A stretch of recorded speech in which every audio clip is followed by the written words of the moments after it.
Good morning, everybody. Um,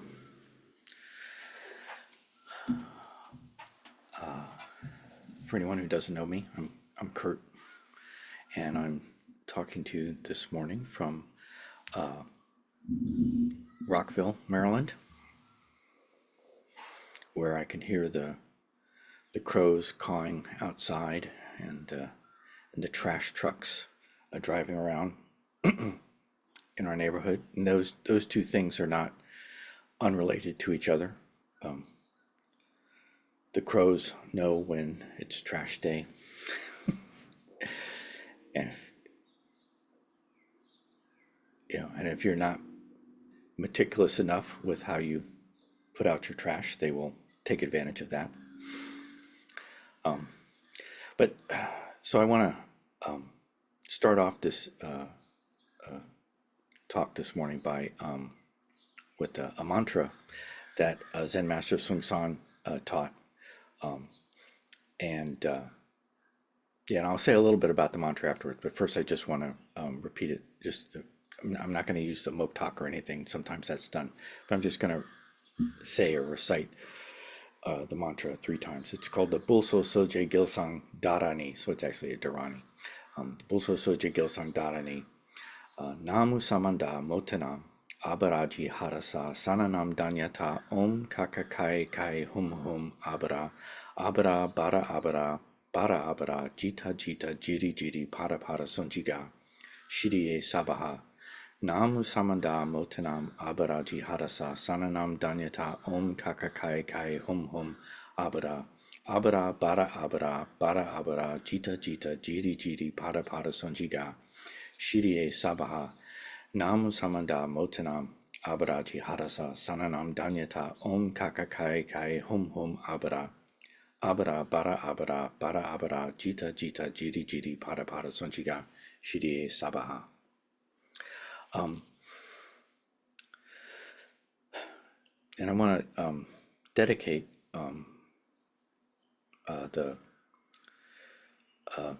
the benefit from that mantra to all sentient beings who are suffering.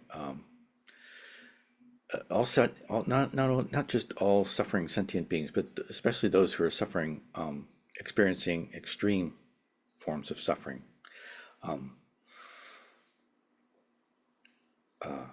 In fact, so that dharani or mantra is sometimes called the disaster eliminating dharani, or the catastrophe averting dharani. Anyway,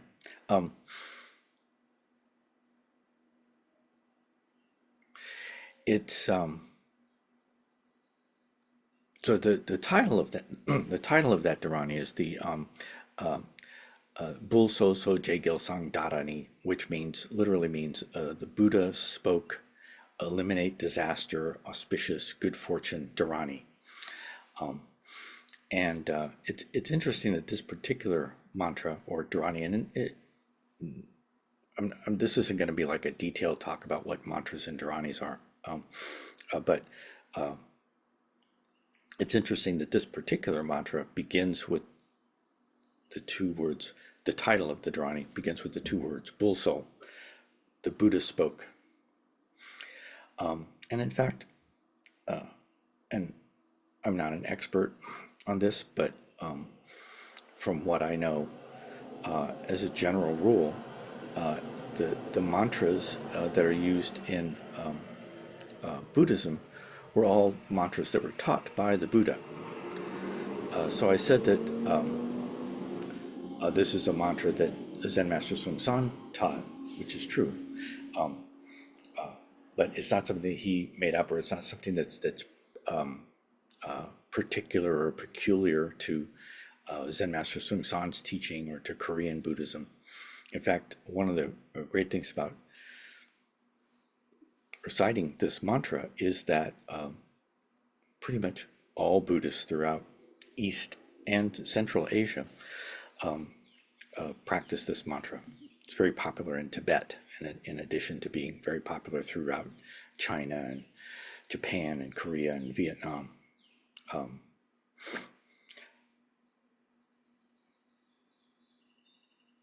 and so like at least like all the mantras that I know of, if you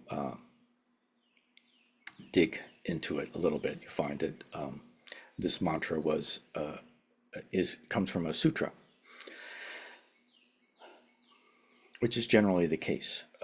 That mantras were taught either by the Buddha himself or by a great bodhisattva who was present at one of the assemblies where the Buddha taught.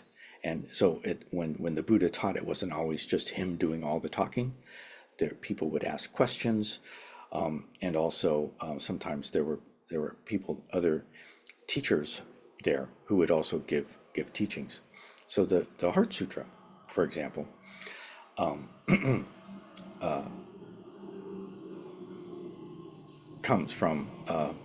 was taught by Avalokiteshvara. Actually, it was taught by Guanjaje.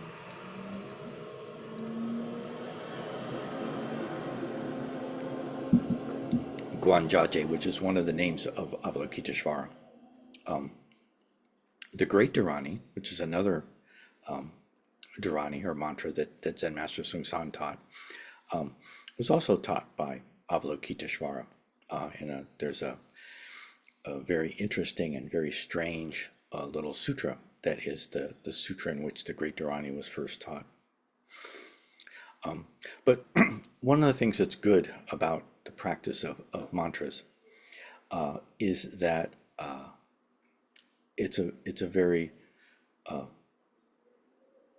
a powerful and reliable way of practicing virtuous speech.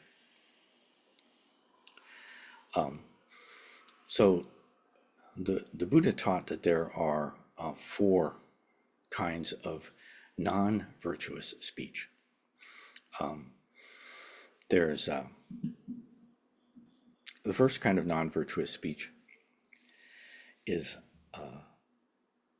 lying, or saying something that's untrue, or not saying what is true.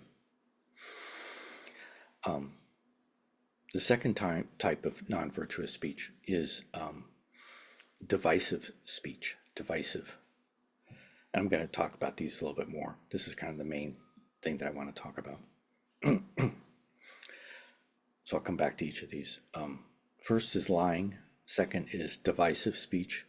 The third is harsh speech. And the fourth is idle speech. And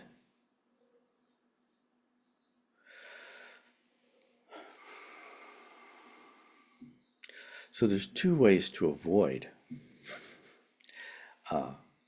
engaging in non-virtuous speech. And one way is to be silent, to not speak. Another way is to either read from the teachings of the Buddha, or teachings that you have learned from other teachers in the tradition of the Buddha, or just reciting sutras or parts of sutras. And so whenever we do any kind of mantra recitation, if the mantra that we're doing is a proper mantra, which all of the Zen Master Sung San taught lots of mantras, and the mantras that he taught were all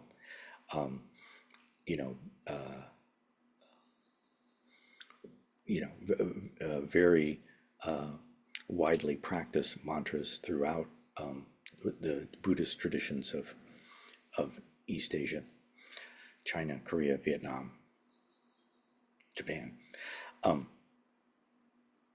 And they all come from sutras. And so whenever you do mantra practice, you're actually doing sutra recitation in a very specific kind of way. You're reciting a part of a sutra.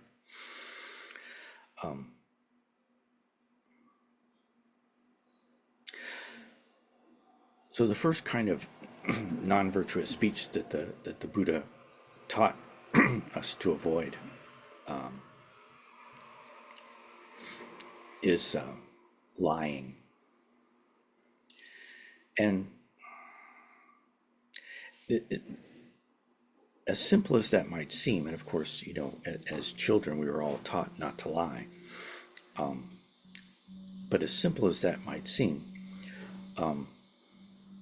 to tell the truth and to not lie requires you to know what's true and what's not.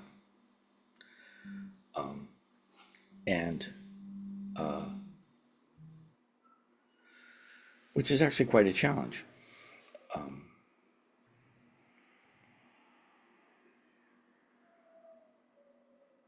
And therefore there's a responsibility that we take on. If you've taken the 5 precepts, one of the 5 precepts is also to not lie.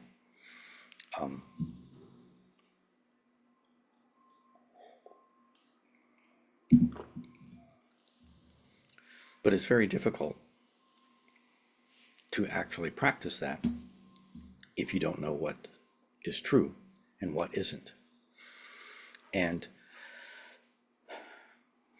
so the teaching from the Buddha to not engage in non-virtuous speech. And the first type of non-virtuous speech being lying. There's an implication in there.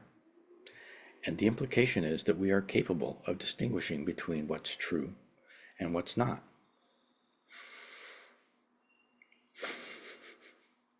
And if you're unfortunate enough to ever expose yourself to social media of any form, whether it be Twitter or Instagram or Facebook or any of these other things that we have created, it turns out that humans, you'll see, humans cannot reliably distinguish between what's true and what's not true.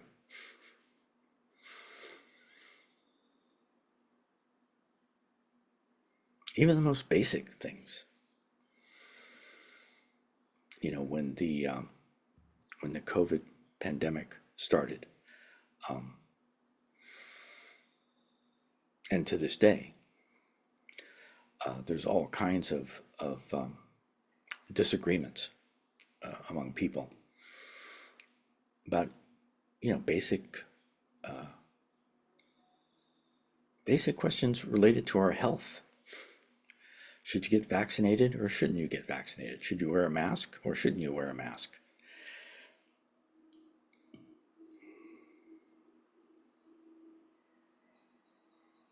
And so I don't have any magic formula, and I don't think anyone else does either.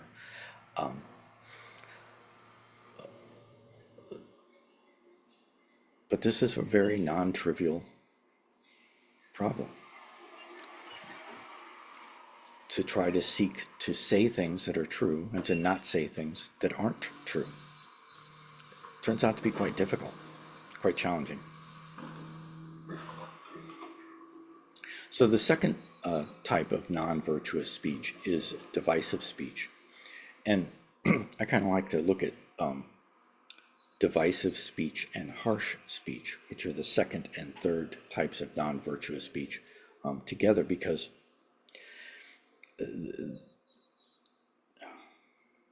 divisive speech is often harsh. Harsh speech, and harsh speech is often divisive. But there's a reason for emphasizing that these are two distinct but overlapping types of non-virtuous speech. Divisive speech is speech that pits people against each other, that turns people against each other. And again, unfortunately, it's all too easy to find that kind of speech on social media. But of course, the Buddha lived long before the invention of the internet And one of the things that he was especially concerned about was this divisive speech among his students.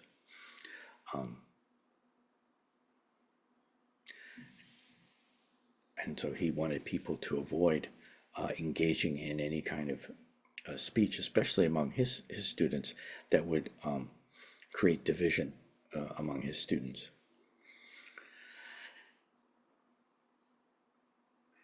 And so divisive speech encourages people to separate from each other, to turn against each other, to see each other as enemies. Harsh speech, so divisive speech is often harsh, but harsh speech is more directed at individuals or groups with the intention of also harsh speech is speech that hurts, that causes people to feel bad, that causes people to, so the most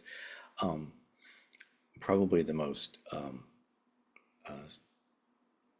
the kind of harsh speech that comes to my mind is any kind of speech that is intended to be insulting or humiliating. Saying something to a person that will cause them to feel pain. Telling someone, if you get mad about something, one of the things that often happens is that when we get angry about something, we look for someone to blame. And when we decide who we choose to blame, then we will tell that person, you caused this, you did this. That's harsh speech. And then the fourth kind of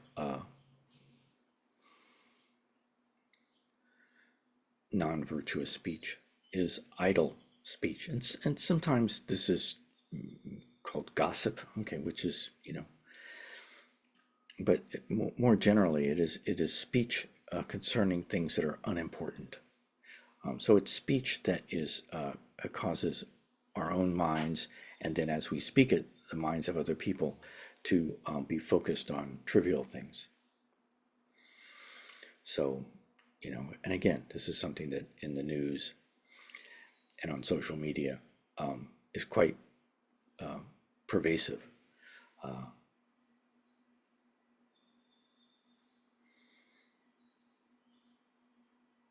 We live in a culture that is fixated on celebrities, and so the details of the lives of the rich and famous are very entertaining. It's very easy for us to get drawn into them.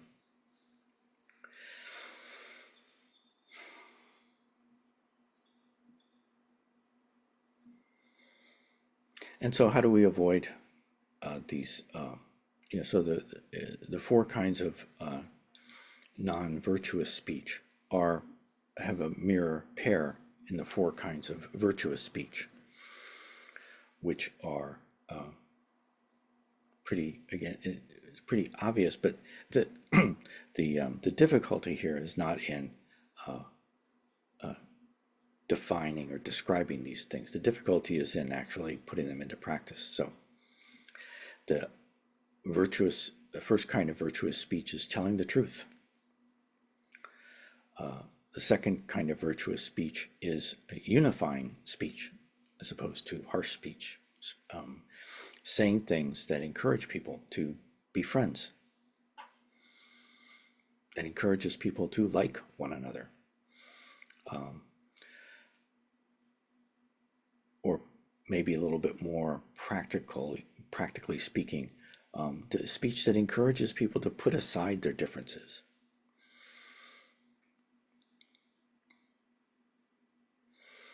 The opposite of harsh speech is kind speech, gentle speech, speech that makes people feel good, saying nice things. to people. You know,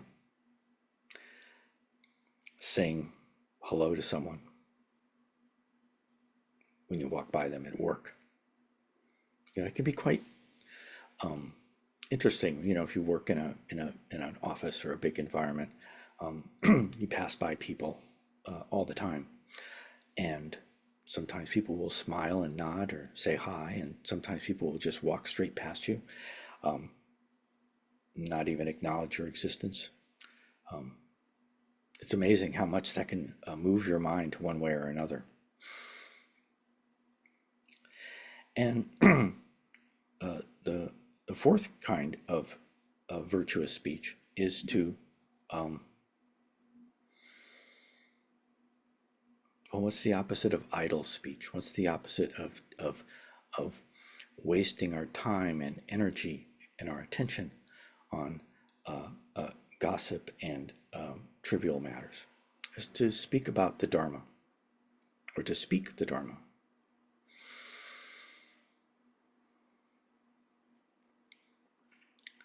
You know, so I said that this this dharani, the p'gyaltsang dharani, the dharani that is supposed to avert disasters and help to bring about good fortune,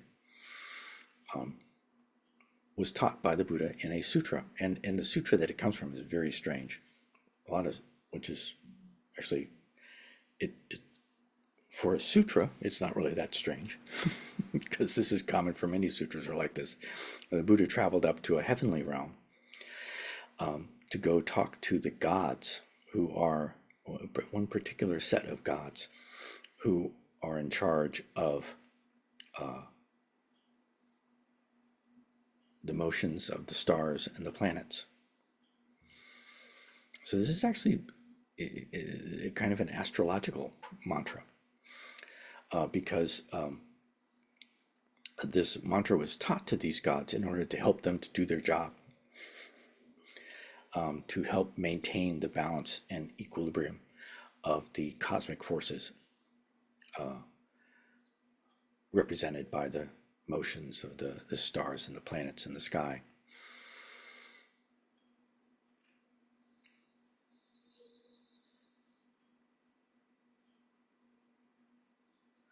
Which we are not.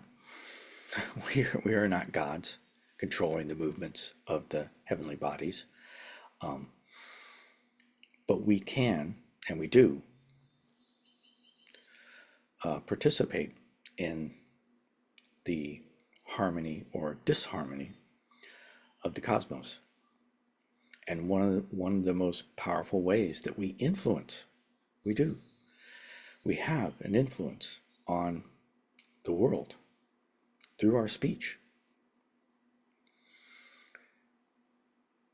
And even just walking down the hallway at work, we can feel very tangibly how powerful speech is when someone smiles and nods and says hello, or when someone completely ignores us and walks straight past you without saying anything. We feel it. And it can affect you for days.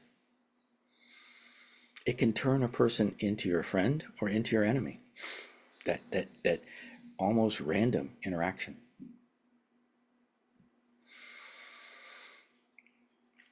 And so it's important to avoid non-virtuous speech and to try our best to practice virtuous speech. And so I'm just going to end one more time with one more recitation of the p'gyaltsang dharani. And again, dedicating this to the benefit of all suffering beings, but especially those who are suffering extreme forms of catastrophe, disaster of any kind. Namu samanda motanam abaraji harasa sananam danyata om kakakai kai hum hum abara abara bara abara jita jita jiri jiri para para sunchiga shirie sabaha. Thank you for listening.